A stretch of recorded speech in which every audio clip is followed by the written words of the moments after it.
So guys, before we get started, don't forget we do have that amazing discount code thanks to Tier 0 Games going on right now. And all you have to do is put in ZWGames5 to get 5% discount on your total order at tier0games.com. The links will be in the description below. What's up YouTube, Darren here from War Games, bringing you another countdown video. Now with Duel Power due to be released tomorrow, that is Thursday for us here in the UK, I thought what better time than to bring you a top 10 video of the best cards in the set. Now what I have done is I've split the list into two sets of five of the best brand new cards and 5 of the best reprint cards. So what better yet to start with possibly what could be the best set of the year. Now there is speculation that with Battles of Legend 3 that could then take over this as the best set. But so far this is the best thing for reprints and brand new cards. So without further ado, I'm going to take you through 5 of the best reprinted cards. So we start off with very good generic reprinted cards within this set. You have loads of reprints in general. You've got your Raw Sphere mode, you've got the Immortal Phoenix, not to mention you've got your Dark Magician reprints to go with the brand new Dark Magician cards that you also get in this set as well, along with many and more reprints. So we'll start off with number 5, and number 5 can be considered as any really of the hand traps, but mainly you'll be looking at Ghost Belle. Now Ghost Belle of course is the only one that hasn't had additional prints. You also can get Ash, Ogre and of course Reaper in this set as well, but of course Belle being the first time it's being reprinted is very good to try and get your hands on. Moving on to number 4, these 5s are going to be quite swift because we all know exactly what they can do. So at number 4, of course, you're going to be looking into stuff like Evenly Matched. Now, Evenly Matched isn't exactly hugely expensive to get a hold of, but we would like to think that the reprint ratio in this set is going to be good enough for you to get your hands on. It's still a very powerful card, definitely a staple going second card, or of course a decent staple side card as well. So being able to get your hands onto that and make it a lot easier in Duel Power is going to be a great addition for all of us budget players out there. Now moving on to number 3. Now number 3 can be considered one or the other, and I class that as Necros of Brionac or of course Necros of Valk. Now the reason that these two are here, you can have one or the other. Brio has now come back to 3, so it is quite a sought after card, and Valk is also the other Necros card that is worth a bit of money. Now that they're getting reprinted, we're hoping that the deck is going to become budget, and the reason that this is a nice reprint in comparison to the rest, so Evenly Match has already had 2 prints. Belle is the first print, but it's had its peak in the meta and it's started to slow down a little bit more now, whereas Necros have only ever had the first initial print in the set and the reprint of that initial set, which was all done, I think it was 2016, I could be wrong, it might be 17, or maybe even 15, like, it's been years. But Valk and of course Brio share the spot because either one of them are incredible good cards in the Necros deck and a must have. Moving on to number 2, and there's no surprise with this one here, and that is of course Borrel Load Dragon. Now Borrel Load Dragon has of course had 2 prints, its original print in Circuit Break, and then of course a reprint in the Megatins of 2018. Even then, the Mega Print runs went up in price and it still sits at about 35 quid. For a very good and probably one of the best Link 4 monsters around in the game, it should be a lot easier for you guys to be getting out there as well. So having that at number 2 is quite straightforward and simple. Number 1, no surprise to anyone out there, is of course Infinite Impermanence. This card is an incredibly powerful card, and it's had its second print, so this is only its second print. Very powerful card, used in a lot of decks. It can go in both heavy back row decks, stuff like Card of Demise, and of course it acts as a hand trap as well. Now from pre-sale or like leaked videos or leaked openings we've seen, it's quite, I think we've seen about three impermanents per set, per like case, stuff like that. So it's quite disappointing for the budget players out there, but you never know, your luck will always be with you. You get free packs, you get loads of cards in each of those packs, and pulling in impermanence won't be the end of the world. And they've definitely dropped down from their £80, £70 now down to about 40 on pre-orders, and they could come even less if the ratios turn out to be, you know, a bit more generous. Okay, now moving on to the brand new cards. Now of course there are so many good brand new cards that we get in this set. Great Link monsters that we're getting alongside me personally, some Dark Magician support. It's just a shame it doesn't make Eye of Demise that searchable. We might get there one day. Might. Anyway, nonetheless, there are still some very good cards coming out. Now, I haven't put these in an order of 5 to 1 because they're just that good. So these are just my personal opinions. So in number 5 at the lowest kind of position is, for me personally, I couldn't justify putting this much higher, and that is Bond between teacher and student. So this is the brand new spell card for Dark Magicians that is incredibly powerful. So you play this, if you have a Dark Magician, you play this card, you get to special summon out a Dark Magician Girl from your deck, then you get to set, I believe it is a Dark Magic attack, a Dark Burning attack, and the other two that I can't remember off the top of my head. One of them basically is the Dark Magician Girl card that if you control a Dark Magician Girl, you destroy your opponent's monsters. Dark Magic attack is obviously if you control a Dark Magician, you destroy all the back row. And then there's the Dark Burning Magic, I believe it is, which is if you control a Dark Magician and a Dark Magician Girl, you destroy all cards your opponent controls. Now obviously the reason that sits at 5, personally I'd want it higher, and you've got stuff like Quintet as well, and Magician of Chaos, is purely because it's just for Dark Magicians, and it means you have to play a Dark Magician Girl. So whether you're playing a Dark Magician Girl build, which is absolutely fine, it is very, very deck specific, and that is why it sits a little bit further down the list. Moving on to 4 as well. 4 can easily be skewed as the Spellbook Crowley. So I'm trying to get my list up over here because I've got to remember all the new cards' names. So of course it's Crowley from the Spellbook. Basically he requires 2 spellcaster monsters. You reveal 3 Spellbook cards from your deck and add one of them to your hand. I think your opponent chooses to add one randomly from the hand. But its second effect is much better. It's basically if you would normal summon, you can normal summon a level 5 or higher spellcaster monster without using a tribute. So if you're playing a Dark Magician, straight away you bring out Magician of Dark Illusion, and then of course you can activate a spell card and revive a Dark Magician if it's already engraved. So it just lets you unlock some spellcaster decks as well, so it brings back spellbooks into the front. Anything you can use and abuse, anything that uses the spellbook engine. So of course you could put it in Invoked if you wanted to, but that would be more Invoked Windwitch, and even then well, the Windwitch engine would slow you down in order to get to it. It's just a very, very nice and powerful card that can kind of really, really push your deck to the next level as a spellcaster deck. Now, in place of this, if you want to be a bit more generic, you can go with Utopia Double.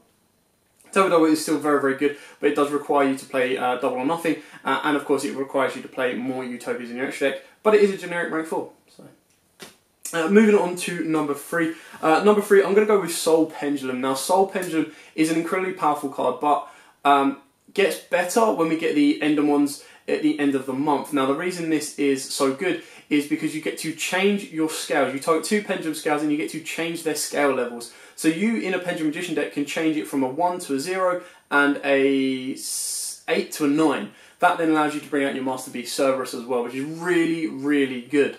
Its second effect as well is each time a Pendulum monster is Pendulum summoned, monster or monsters, you put a counter on this card. Remove 3 counters from this card and you can conduct a second Pendulum summon that turn. Now obviously the issue with this right now is unless you're going to be playing cards that specifically put counters on other cards, this card can take a bit of time to get into it. When we get the Ender ones, I believe there's some cards in there that let you put counters on other places or take counters from other places as well. It's still an incredibly powerful card if it can last the 3 turns. That is the biggest issue, is you do need it to last 3 turns. Now I do say that this is generic in the sense that it can help all Pendulum decks, so whether you're playing Odd Eyes, Performer Pals, Magicians, Endermons, anything you want, it's still a very, very good and very, very powerful card. Moving on to number 2, and that is Cyber Dragon Nashta. Now Nashta, the reason this has gone higher up, even though it is very specific to Cyber Dragons, is where the other cards supported Dark Magicians and brought them to, gave them a little bit more help. This card is insane. This puts Cyber Dragons another step up the ladder. It's very, very powerful. You discard and it can special summon itself in the graveyard. It can treat it as a Cyber Dragon. It's a level 1. It's just incredibly powerful, the deck in general, and can be used and abused quite a lot in the Cyber Dragon deck. Now I'm quickly going to pull up the exact card effect on my phone. Believe it or not, as much as my brain can overload with as much Yu-Gi-Oh knowledge as possible, there's only so much that it can contain. So let me just quickly, of course with the other prints where you've got the Trickster cards that are very, very good as well, that super help Tricksters out as well. Got new Odd Eyes cards as well. We've got Lefty and Righty Driver as well. Draw of Fate, Dark Cavalry, Where Are You, Cyberburst Enchanter, Magic Gate of Miracles is also another really cool one. Booster Dragon, where are you, Nashta? There we go, Cyber Dragon Nashta. Cyber Dragon Nashta's official effect. Sorry guys, this is what happens. I told you, brain's not as big as I think it is. Apparently the internet's not as fast as I think it is either. Anyway, Cyber Dragon Nashta. This card name becomes Cyber Dragon while on the field or in the graveyard. You can discard one other monster, special summon this card from your hand.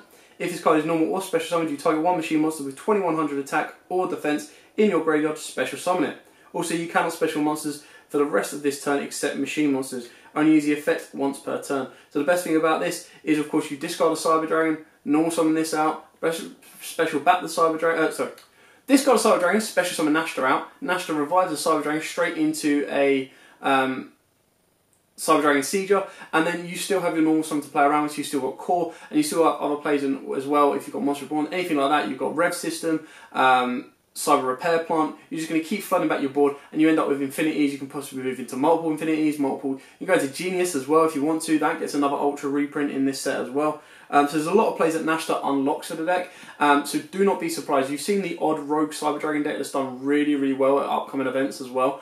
Do not be surprised that with Nashta, especially with being such a hard card to get hold of as well. In the pre-openings that we've seen, Nashtas have been just as bad to get hold of as anything else. About 3 or so a case, if not more than 1 case. It's crazy. A card like that is supporting a specific anime-related deck should not be that hard to get. But unfortunately, from pre-release sets, that is what it's like. We won't know until tomorrow when we get the official openings to finally see what the ratios are like. And do not worry about that, because I will be opening up a case for you guys to see what we get, and that gives us a nice kind of rounded show of what we might be able to get in the UK. Obviously, you can't base everything off of 1 case, but it does give you a nice window into what you can possibly get as general ratios. Now, moving on to number 1 now. Number 1 might come as a bit of a surprise to some of you, but it deserves its spot. It actually unlocks a lot of decks, and that is, of course, Aromatherapy Jasmine. Now, the reason this is so good is it requires 2 plant monsters. If your life points are higher than your opponent's, this card and any plant monster it points to cannot be destroyed by battle. You contribute 1 monster this card points to, special summon 1 plant monster from your deck in defense position.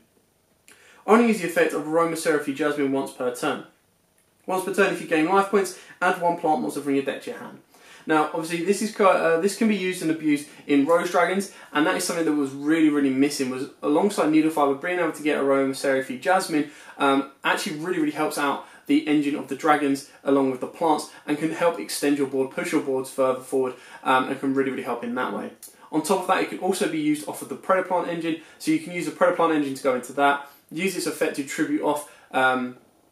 Get your additional normal summon, tribute off, so in Zombie, something like that, tribute that off, bring out a plant monster from deck, like Glow Up Bulb, and then of course you can extend your plays further forward. You can even bring out Glow Up Bloom as well, and as long as you can get a Zombie World in play, it helps extend your board a little bit further, and then of course you can go into your Vampire Sucker on top of that, so it's helped extend your board a little bit more, and anything that uses the Predator Plant engine can also use and abuse it as well. So it's a very, very good generic kind of card in the sense that it can span across multiple art types.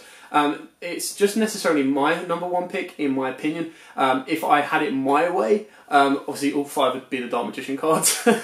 Magician of Chaos, Dark Cavalry, Bond between teacher and student, and then the other kind of cards that help, that aren't direct Dark Magician support, but can also help out spellcaster decks as well.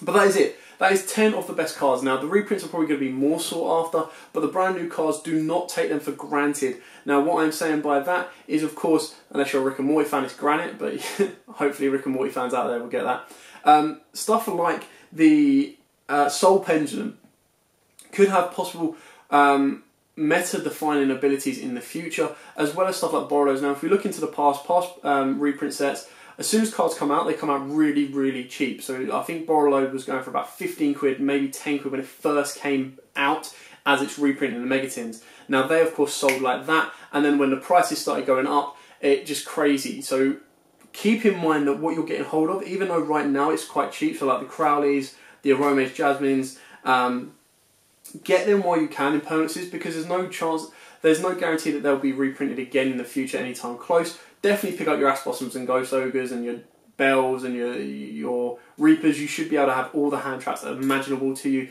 especially if you didn't get the common Ashes from your Soul Burner. And then of course, everyone should now have access to these hand traps. Definitely Ghost Ogre and definitely Ash. So pick them up, sit on them. You know, some people might want to rarity bump their commons as well, so you can always get like 2 commons from an Ultra in some sense, depending on what you want to be trading for. Anyway, that is it for the 10 of the best cards coming out in Duel Power. Keep your eyes out on those cards. I'm telling you now, they will either rise in price or they will still be very, very good generic cards to have for yourself. And if they drop to crazy low prices, I still recommend, like, so if Jasmine drops and so does Crowley, I still recommend picking them up, because if in the future you ever go, I want to play a spellcaster deck, you can use that as well. But yeah, thanks for watching. Don't forget to like, comment, subscribe, share. Check out our case opening of Duel Power coming up, and then also put in the comments down below your top 10 cards from Duel Power, as well as any of the decks that you would like to see updated. We kind of came together and we collaborated, and we saw that there was about 24, if not more, decks that have been updated thanks to Duel Power. So we're going to try and bring you as many of them as we possibly can, as quickly as we possibly can. There's 3 different versions of Dark Magician, Fusion, Ritual, and Dark Magician Girl, so that's going to be fun to do as well. But for now, thanks for watching. Don't forget to like, comment, subscribe, share, and until next time, guys, as always, happy dueling. What's up, YouTube? Dan here from Untitled Games. Thanks for watching that video. If you liked it, please hit that big thumbs up button in the bottom corner as well. And don't forget to hit the big red subscribe button so you don't miss out on anything. Make sure you click that notification bell as well so you know every time one of our new videos goes up. Throughout the whole year of 2019, we're going to have more deck profiles, duels, and of course pack openings for you guys to watch and enjoy the entire year round. So stay tuned for more, and as always, guys, happy dueling.